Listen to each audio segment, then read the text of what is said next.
What if the danger of esoteric knowledge is not that it is false, but that it can make you see more while feeling less?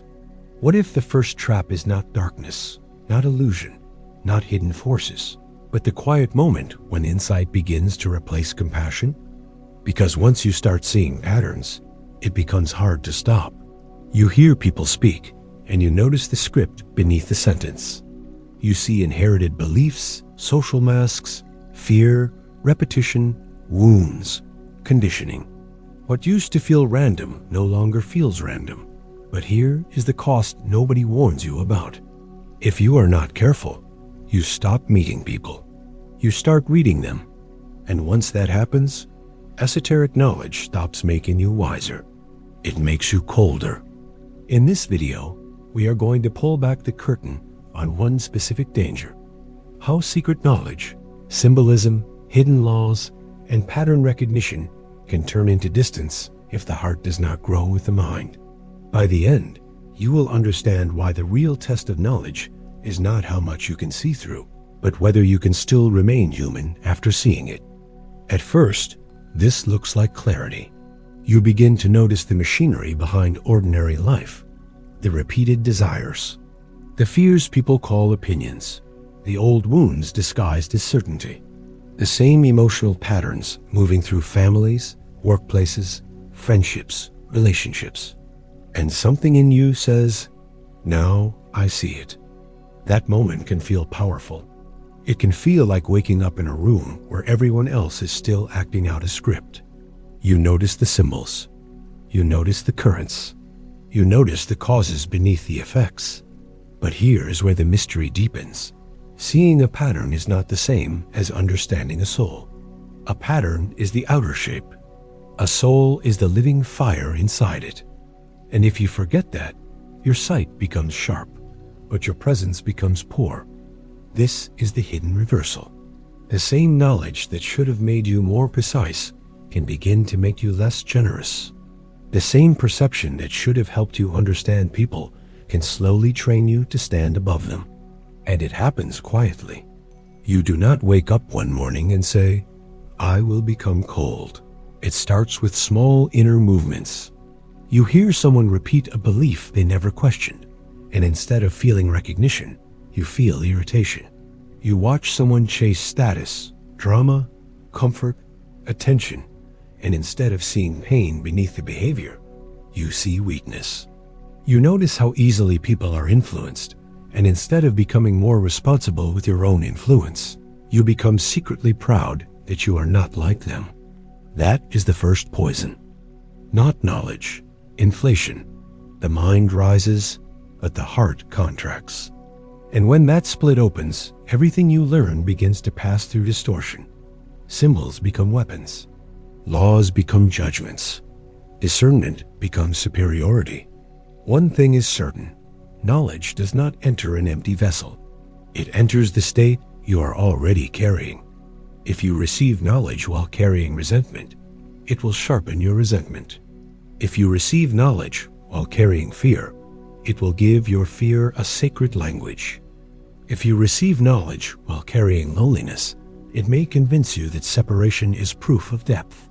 This is why hidden knowledge can be so dangerous when it arrives before humility. Not because the knowledge is evil, but because it has force. Ideas act. Symbols impress the imagination. Correspondences change what you notice. The unseen begins to organize the scene. And if the inner ground is not prepared, the force does not become wisdom.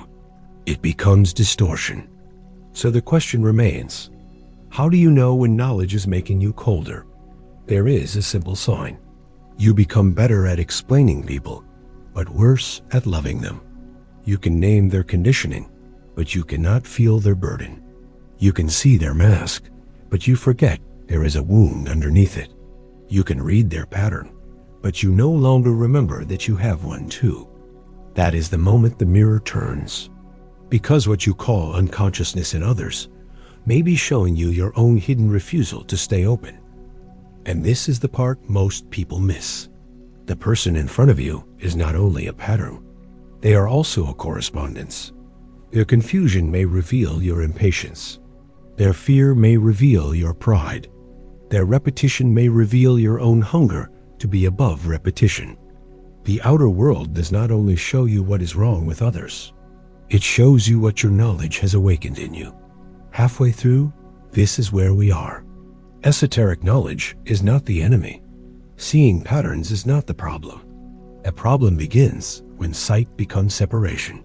What comes next is the actual turn, how the same knowledge that made you cold can become warm again without becoming naive.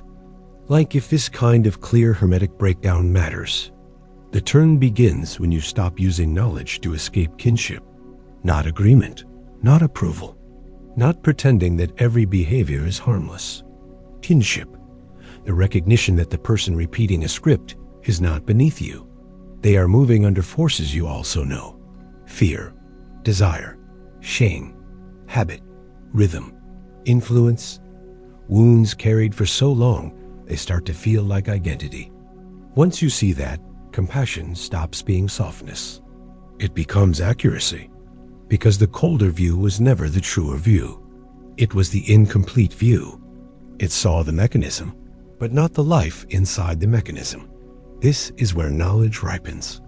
At the lower pole, esoteric knowledge says, I see through people. At the higher pole, it says, I see what moves through people. That difference changes everything. The first creates contempt. The second creates responsibility. When you see what moves through people, you do not have to become blind again. You do not have to pretend the patterns are not real. You simply stop confusing the pattern with the whole person. Then your knowledge becomes usable. You can notice manipulation without becoming bitter. You can recognize programming without despising the programmed. You can see spiritual theater without losing respect for sincere searching. You can perceive influence without surrendering your warmth. That is real inner alchemy.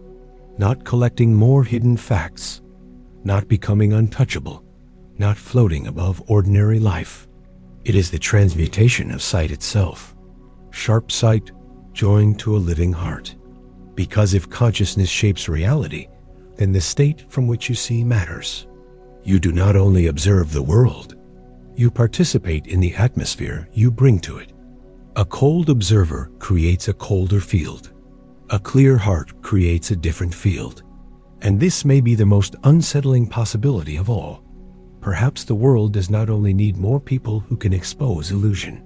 Perhaps it needs people who can see illusion clearly without becoming servants of contempt. That is harder. It is easier to call people asleep. It is harder to remain awake and still kind. It is easier to diagnose the world. It is harder to notice where your diagnosis became armor. So the final question is not, how much do you know? The final question is, what has your knowledge made of you? If it made you less reactive, more honest, more grounded, more capable of seeing causes without hatred, then it is becoming wisdom. If it made you tense, superior, isolated, and quietly contemptuous, then it has not finished its work. It is still raw material, still lead, still waiting for fire. And that should not discourage you. It means the path is still alive. The same knowledge that made you cold can become medicine once it turns inward. Once it reveals not only the programming of the world, but the pride, fear, and pain in the one who is looking. That is where wisdom begins. Not when you see through everyone, but when you can see clearly and still keep the human being in front of you within the circle of your care. Subscribe for the next piece.